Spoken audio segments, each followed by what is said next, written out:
Okay, looks like we're live. I'm still just a little bit not quite set up, so we're gonna go ahead and take care of that while you guys start getting on. So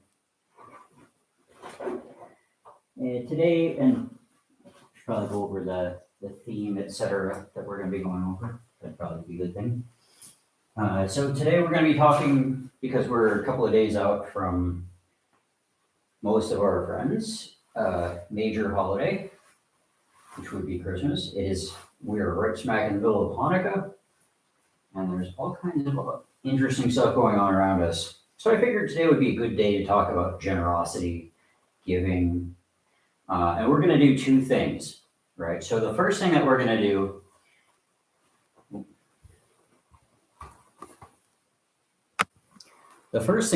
do is we are going to open the service as we usually do.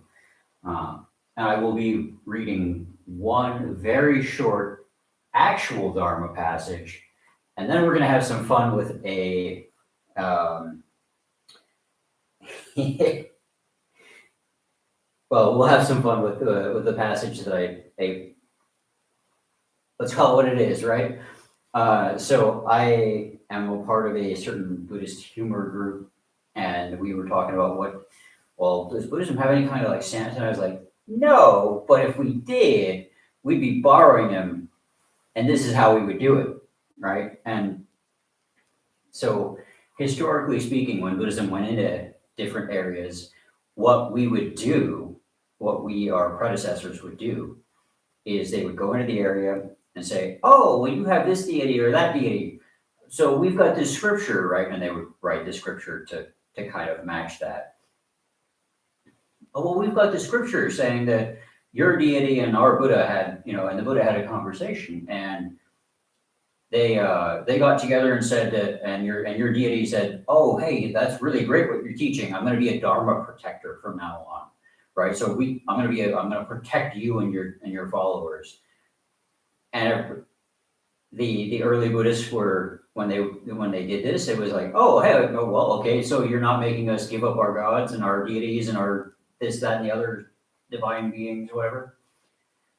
Cool, right? We can live together. And it worked out pretty good.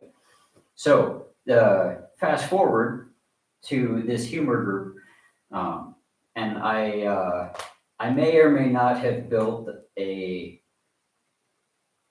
a shorter version of the Santa Claus Sutra, right? So we're going to go ahead and read that, just because I can tie a lot of things together with one short little passage, and we're going to have some fun with it. So that said, let's go ahead and get us started, and we will get rolling from there. I look forward to having lots and lots of fun today.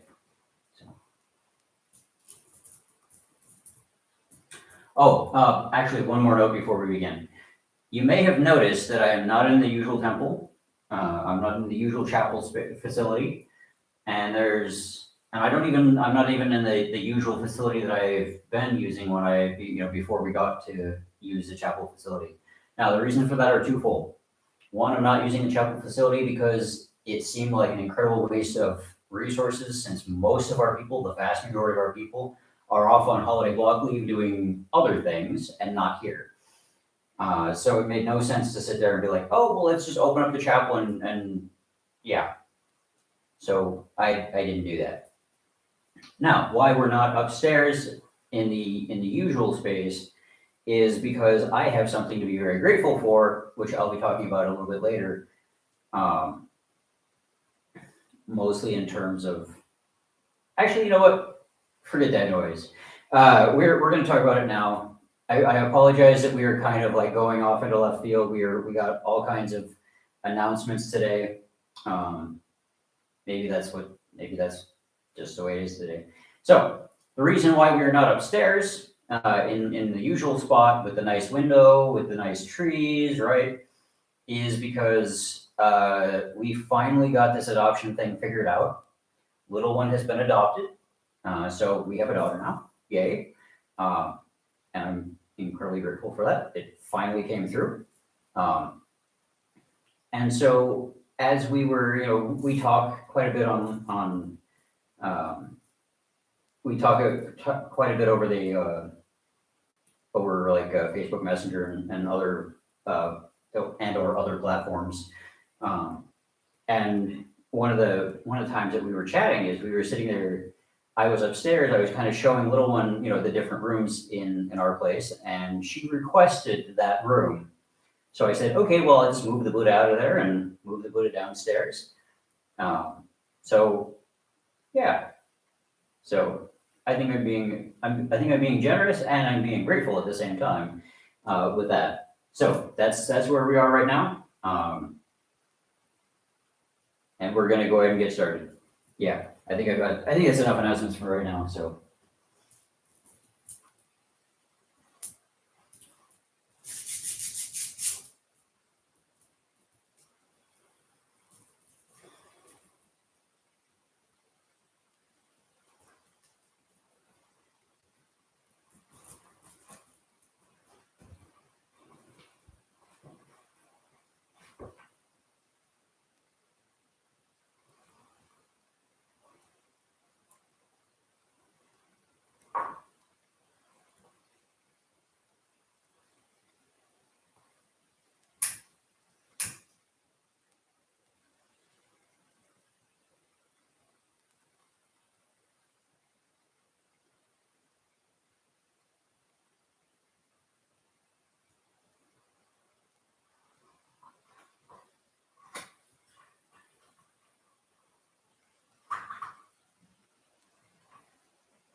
Namo tassa bhagavato samma sambuddhassa. Namo tassa bhagavato samma sambuddhassa. Namo tassa bhagavato samma sambuddhassa. Buddhaṃ saranam gacchāmi. Dhammāṃ saranam gacchāmi. Saṅghāṃ saranam gacchāmi. Dutiyampi Buddhaṃ saranam gacchāmi. Dutiyampi Dhammāṃ saranam gacchāmi. Dutiyampi Saṅghāṃ saranam gacchāmi. Tatyampi bhutam sanam gacchami. Tatyampi dhammam saranam gacchami. Tatyampi sangham saranam gacchami. Anadipata brahmani param samadhyami. Harinnana brahmani param samadhyami.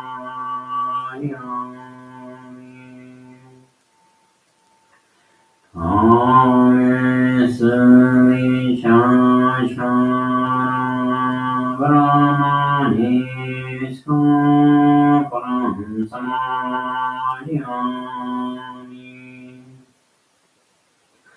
Savana brahmani param samadhyami. Sramaya Brahmanattam Brahmani param samadhyami.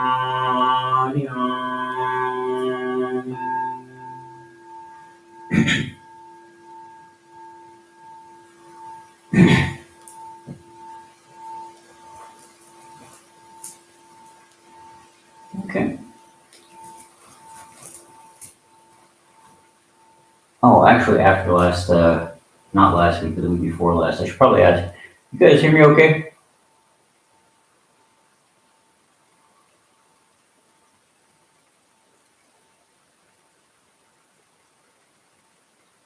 Just give me a thumbs up if you can. If not, after the meditation, I will play around with it a little bit and see if I can't get it to work. I did work on some of the settings on the Bluetooth, so hopefully that didn't mess anything up, and hopefully that worked out better, but we'll see. So, in any case, we're going to do a quick 10-minute meditation, and then, like I said, we've got 2 passages to get through, so we will do that. And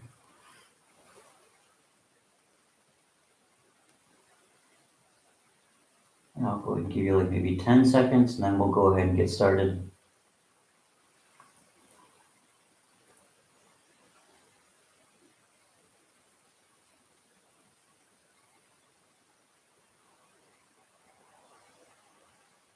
Okay, y'all ready?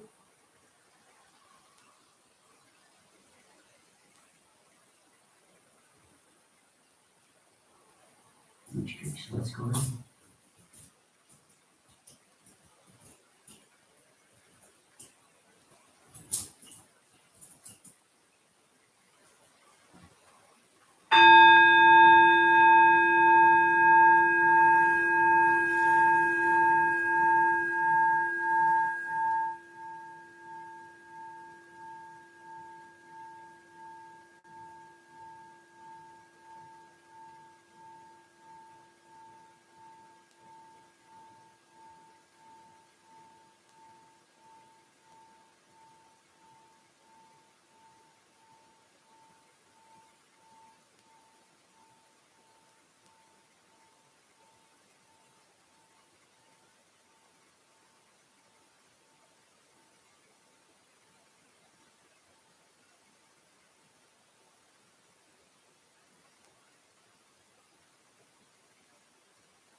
Okay, time to turn the chair around and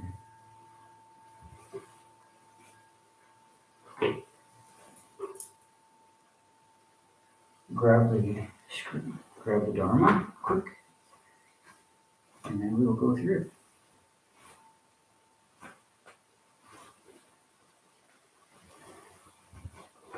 Okay, so like I said from the beginning, from the announcements portion,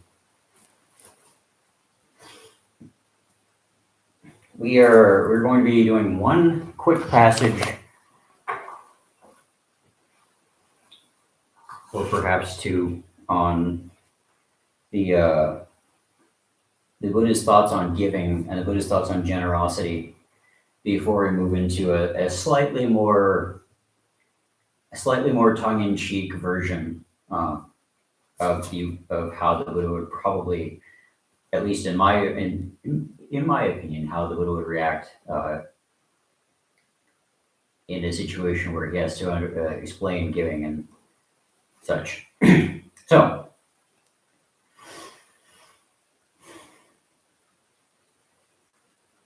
So the two passages I'm going to read quick before we get into the bigger one. If people knew the results of giving and reasons for giving, right? So, O monks, if people knew, as I know, the result of giving and sharing, they would not eat without having given, nor would they allow the stain of miserliness to obsess them and take roots in their mind. Even if it were their last morsel, their last mouthful, they would not eat without having shared it, if there were someone to share it with. But monks, as people do not know, as I know, the results of giving and sharing, they eat without having given, and the stain of miserliness obsesses them and takes root in their minds. So the Buddha is talking pretty highly about giving right there. It seems pretty important. Well, why do we give then? Okay, so the Buddha has 8 reasons, right? There are, O monks, 8 reasons for giving. What 8? People may give out of affection, or in an angry mood, or out of stupidity, or out of fear, or with the thought, such gifts have been given before by my father and grandfather, and it was done by them before, hence it would be unworthy of me to give of this old family tradition. Or with the thought, by giving this gift, I shall be reborn in a good destination, in a heavenly world after death. Or with the thought, when giving this gift, my heart will be glad and happiness and joy will arise in me. Or one gives because it ennobles and adorns the mind. So the passages that I'm reading from, this particular one is found in the Buddha's words, Bhikkhu Bodhi's anthology of discourses from the Pali Canon, and this is specifically on page 169 in case anybody has that particular text. There's a whole bunch more straight right out of it, like 3 more pages. Not going to go into those, but yeah, those are. Let's look at that. I'm going to go into it just a tiny little bit, right? So the 8 reasons for giving, right? Because the Buddha said, right, giving, if people knew the results of giving, they wouldn't even eat without giving something, even if it was their last morsel and they were just sharing half of it with somebody, if there's somebody to give it to, right? So giving is pretty important, right? And people can give for, a whole bunch of different reasons, everything from affection or anger or stupidity or fear, or out of tradition, or out of kind of this sense of building merit almost. By giving this gift, I should be reborn in a good destination after death, right? Or people might give with the thought that by giving they will be glad and happiness and joy will arise in them. Hey, great, cool. And that last one really kind of sticks with me because it's kind of where we're going with the sutra that I wrote up, noting that it is pretty tongue in cheek. So the last one is, one gives because it ennobles and adorns the mind, right? So giving is what makes us noble. Things that giving as an act, right? Giving is a thing that we do. It helps us to become more noble. It helps us to adorn the mind with those things that are going to help us to find that liberation, right? That not being stuck to, being detached from the things of this world, not being, greedy, not being, averse to whatever's going on, right? Not being ignorant. All of these things are produced just by giving, which is why the Buddha says it's such a big deal, right? So generosity and, generosity and gratitude, because we saw that in there, right? A little bit, right? With happiness, I will be happy on account of having given, right? So yeah, that's a big deal. All right. All right. Now, that said, let us turn our attention, and I'm just going to read exactly the post that I put on for those of you who weren't here right when I started, the way that, just kind of a quick recap. When Buddhism went to new places, right, we incorporated their local deities. Rather than trying to say, oh, your deities are wrong, you got to get rid of them, right? We said, oh, no, that deity had a conversation with the Buddha and agreed to protect us and protect Buddhism. So we're good buds now, right? We're friends. We can do this, right? Which worked out pretty good. So, and that's how we got most of the Mahayana Sutras. They definitely did not, well, the vast majority of them did not originate from the Buddha's mouth, and there's a very good number of them that, just based on the content, based on the word choices, based on the word endings, we know were back translated into Sanskrit to give them legitimacy, but they definitely were not originally written in Sanskrit. They were definitely written in whatever, Central Asian or East Asian language they came from. Right. So, with that said, I present to you the shorter Land of Pure Snow Sutra, also called the Santa Claus Sutra. Yes, I wrote this. I'm putting this into practice, right? So this is me saying to my Christian friends, hey, so there's this teaching that we have where the Buddha was talking with Santa Claus and Krampus, because why not, right? You got to throw both of them in there. And there's a reason why I did. And they decided that they were going to, both of them decided that they were going to protect the Buddha, right? So we're friends, right? We can both work together. Cool. Good stuff. My Christian friends might have a slightly different opinion on that one, but that's kind of the idea behind this, right? So I'm going off of that. I'm going off of that historical precedent that we have with the early Mahayana Sutras. So, are you prepared to hear the Land of Pure Snow, the shorter Land of Pure Snow Sutra? Well, we're going to dig in, so let's go. Let's start getting into it. Okay, so thus have I heard. At one time, late in the year, the Himalayas were covered in snow. At that time, the Blessed One was teaching in Jetavana Monastery, and 500 monks and 500 nuns and 1,250 laymen and laywomen, along with countless bodhisattva mahasattvas, had come to hear the Buddha speak. Among the gathered assembly were kings Prasanajit and Ajatasattu. In the Pali Canon, these are Pasanadi and Ajatasattu. Yeah. So, and we know their history, right? All they do is fight, right? Because Ajatasattu killed Bimbisara, his father, and took over the throne, and then just was like, oh, well, Pasanadi is right over there. Let's make war, right? So he did. Good times. Definitely not good times, right? So there we have these two kings, right? Among the gathered assembly were kings Prasanajit and Ajatasattu, whom the Buddha had welcomed to attend. The two kings had brokered a truce temporarily to attend. Upon hearing Prasannaja's request for the Buddha to speak about gratitude and Ajatasatru's request to speak about generosity, the Buddha exclaimed, "Excellent, excellent, good sirs! I will tell you of two beings who excel in their knowledge of the Dharma and are known especially for their gratitude and generosity.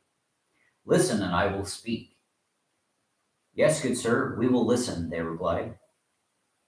"Friends," the Buddha began, "there was a time many kalpas ago when I was invited by the Buddha of the West to visit his Buddha field, known as the land of pure snow.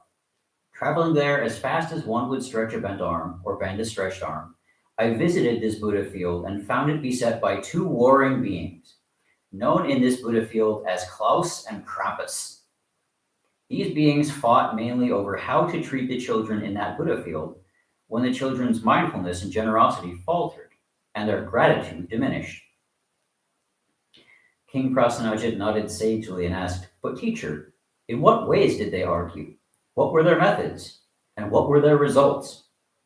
The Buddha replied, "Good king, these are excellent questions, and I will answer them. The ways in which Klaus and Krampus argued were twofold. First, Klaus sought to reward generosity and right action by means of small gifts, while Krampus sought to terrify and punish children who failed to manifest their gratitude. Klaus would not allow Krampus to enhance their suffering, and Krampus would not allow encouraging worldly desires. That is the first way that they differed, the first way that they argued, the first way that they abused and reviled each other." The Buddha continued, "The second way that they abused and reviled each other was in their approach to faith. While Klaus sought to develop faith through tranquility, Krampus insisted that faith must be developed through insight alone. That is the second way in which they differed, the second way that they argued, the second way that they abused and reviled each other." As the assembly reflected on the twofold difference, the Buddha continued, "When I saw this, friends, I approached Klaus and Krampus and sat down. They approached, placed their palms together, and sat to either side. I inquired regarding their methods, and each in turn spoke. I recalled the conversation thusly. 'Klaus,' the Buddha asked, 'by which methods do you approach the teachings of generosity and gratitude, and what are their results?' Klaus replied, 'By small offerings, I encourage the generosity of small children, which is already present and which is part of their hidden Buddha nature. By small tokens, I remind them of their acts and guide them toward a tranquility from which they may develop wholesome roots, wholesome faith in the Dharma, and they engage in wholesome actions and thereby nurture their good roots and turn their minds toward attaining enlightenment. My results are altruistic joy and compassion, for I teach that these gifts should be shared and other gifts given.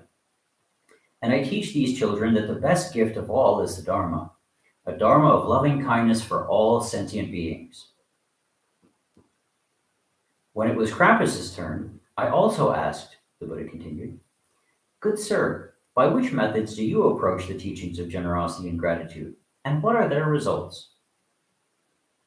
Krampus responded, "Good sir, I find that humans are selfish beings prone to greed. They are prone to anger, and they are prone to ignorance as well, desiring what they cannot have and not being grateful for what they do have. It is by means of direct and vigorous acts to show them the results of their greedy, angry, selfish, and ignorant actions that I guide them to develop insight and wisdom. I show them by means that instill wariness of doing the wrong thing and joy at doing the right thing, that I help them purify their minds. I help them to practice equanimity and loving kindness, and offer punishment when they fail in their mindfulness and choose selfish desires and self-centered actions. My results are moral dread of failing to practice loving kindness with their friends and families, and the determination to continually seek the highest consciousness and perfect wisdom, that they might liberate themselves from this samsara." It was at this time, the Buddha explained, that I asked them to join me in meditation. We sat and contemplated the in-breath and the out-breath, and when we had concluded our meditation, I instructed Klaus and Krampus thus. I see no duality in the methods you use, for they both have the same goal, the same ends, and they both lead to the same destination. We teach that there are 84,000 paths to the same peak, and that based on causes and conditions and karmic interactions, some beings will respond better to the methods of Klaus, and some will respond better to the methods of Krampus. But I do not teach two methods. For there are ways in which Klaus is correct and Krampus is incorrect, and some ways in which Krampus is correct and Klaus is incorrect. And there are ways in which both Klaus and Krampus are correct, and ways in which neither Klaus nor Krampus are correct.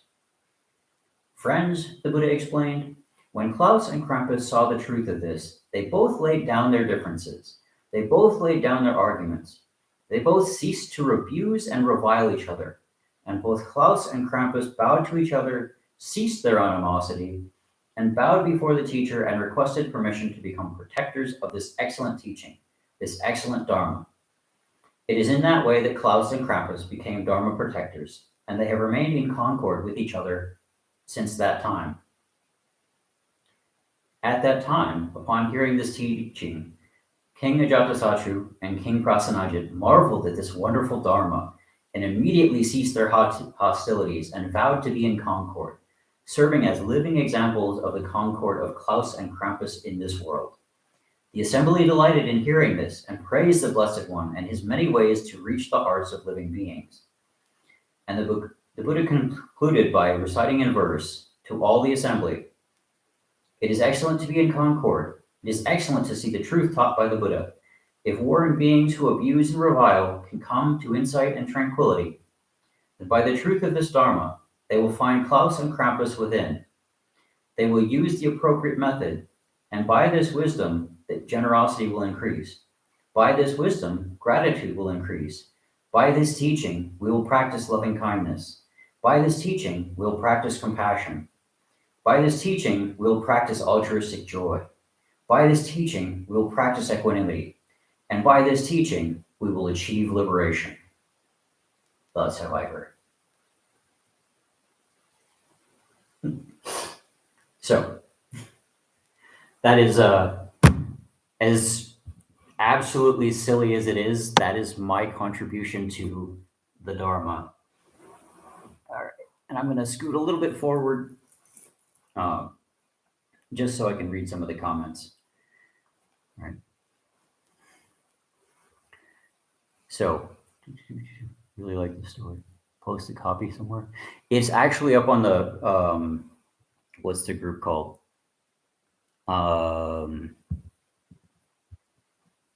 Let me scoot down just a little bit.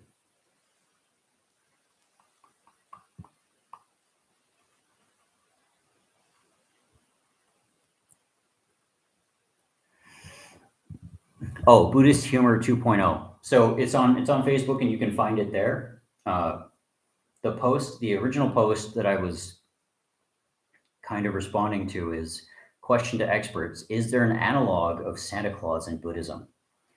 And well, is there? I don't know. But I do know that that's where I took that, and right or wrong, that's where we went, right? So you may definitely find that there. It is free for all to borrow, steal, take, share, as you see fit, right?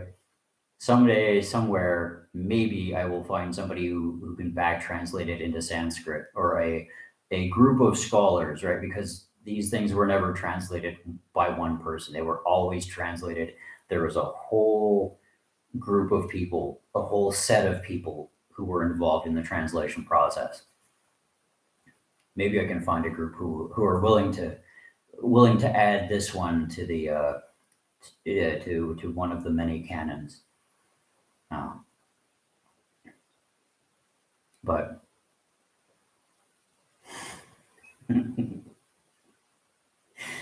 yeah, and yeah, the difference, right? So everybody, I was trying to do a number of different things, and like I said, I was trying to kind of like pull so many strings together. I hope I did an okay job with that. But yeah, I was bringing together the concept that everybody's going to have different methods, and everybody's going to have different ways, and not every way is going to work for everybody, right? So in my little contribution to the Dharma, right, Klaus and Krampus have very different methods, right? Very different ways. Well, they have very different approaches to the same goal, which is increasing generosity and increasing gratitude. Uh, and some people are going to respond to one way better than the other, or maybe some people will respond to neither, and some people will respond to both, right? Because the Buddha laid out. That's another of the many things that I kind of tried to weave together. There is the Buddha explaining that there's really not two ways of seeing any issue. There's four at least, right? And almost always he would go into at least four ways of looking at things, right? So it would be, this is, A is true, and B may be lacking. B is true and A may be lacking. Both A and B are true. Neither A nor B are true. Right? So much included in that one. But yeah, by all means, if you are so inclined, share that one. Yeah. So.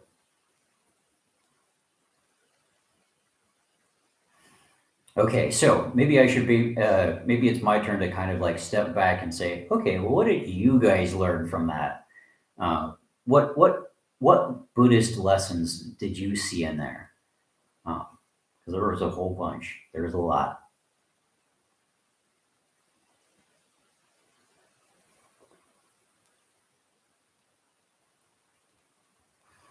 Hmm.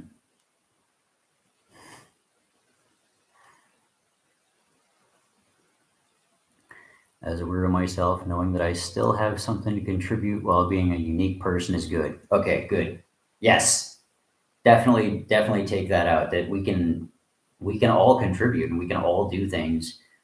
Uh, in this case, we can all do things to increase gratitude and generosity. We can all do things to increase practice of you probably noticed the four Brahma Viharas were definitely in there. 100% they were in there. I 100% guarantee that. Um,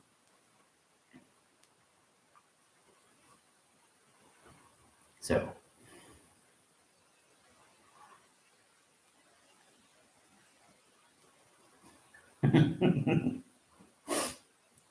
Yeah, well, I mean, I couldn't really. So part of that was I had the idea was I had to bring them both in as Dharma protectors, right? And so we in Buddhism we already have a bunch of very fierce Dharma protectors, right? We have like Achalanatha, who is, I don't know if you can see him because my camera's a little bit fuzzy, but he's right up there. Um,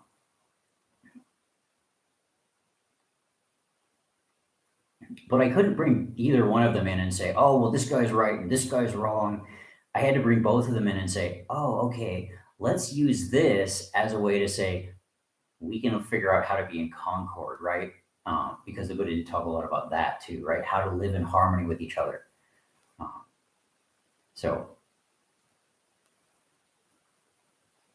well, yeah, both of them have both of them have their approach, and both of them, their approach works for some and not for others.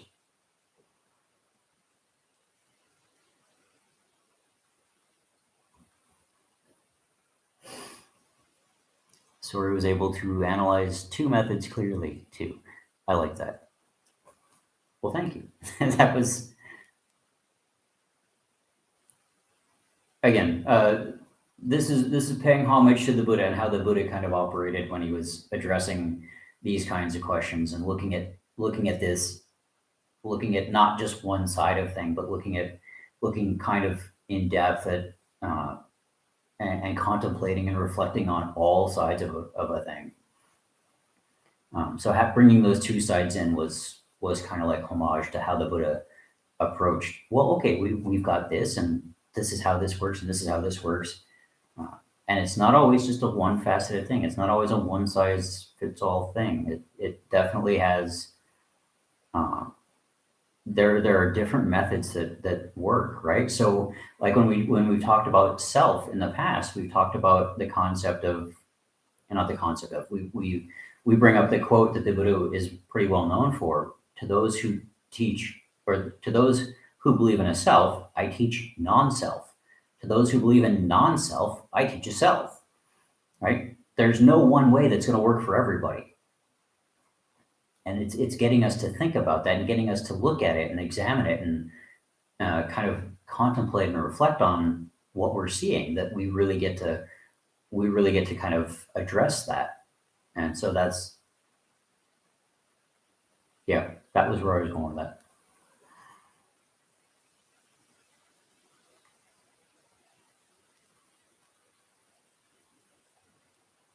Okay, so there's like 5 Buddhist families too in Tibetan Buddhism. You didn't get too much into that, but there's element associations and other associations. Yeah, yeah, absolutely. Usually the way that, well, the most common way that these are kind of like grouped is into the 3 families, right? The Buddha family, the Dharma family, and then the Vajra family, uh, as the Tibetans kind of see it. There are other ways of grouping them that have the 5. There are other ways of grouping them that have other kind of like systematic kind of things. But yeah, those are different ways that we can approach the same kind of thing, right? Different facets of the same kind of thing and how they're associated. We even see that on the flag back here, right? The so-called Buddhist flag, where there's 5 different kinds of wisdom that are represented theoretically, right? But that's another discussion for another day.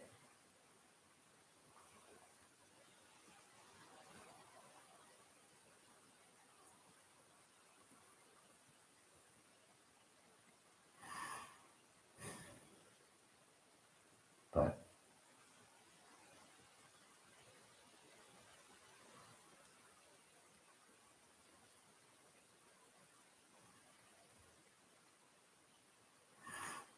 okay, so I think with that said, um, unless unless we have further pressing comments, I do think I'm gonna kind of like go ahead and leave it at that so that we can get back. I realize I'm a couple of days ahead, but we can get back to enjoying the many holidays that we have going on right now, right? Hanukkah's in full swing. Um, Started on the 18th and it's going and will go until I think the 25th, 26th. Don't quote me on that one. I'm probably wrong on that. I'm okay with being wrong though. Should be the 26th, I think, or the 25th. At any rate, Hanukkah is going on full swing. Christmas is going on pretty quick here. Uh, there's a lot of festivities going on, and as I've said many times before, and I will definitely say again, in Buddhism, the way that we tend to look at it is there's enough suffering going on in the world. Any chance that we have to celebrate, we should totally take. We should definitely do so with whatever friends or family we feel are dear to us. All right. So, by all means, go out, enjoy your time with those you care about. Practice some generosity, practice some gratitude, and have fun. All right. So, with that said, I'm going to go ahead and close it out here. Thank you so much for watching Dharma Boots. Thanks for tuning in. We will see you guys next time.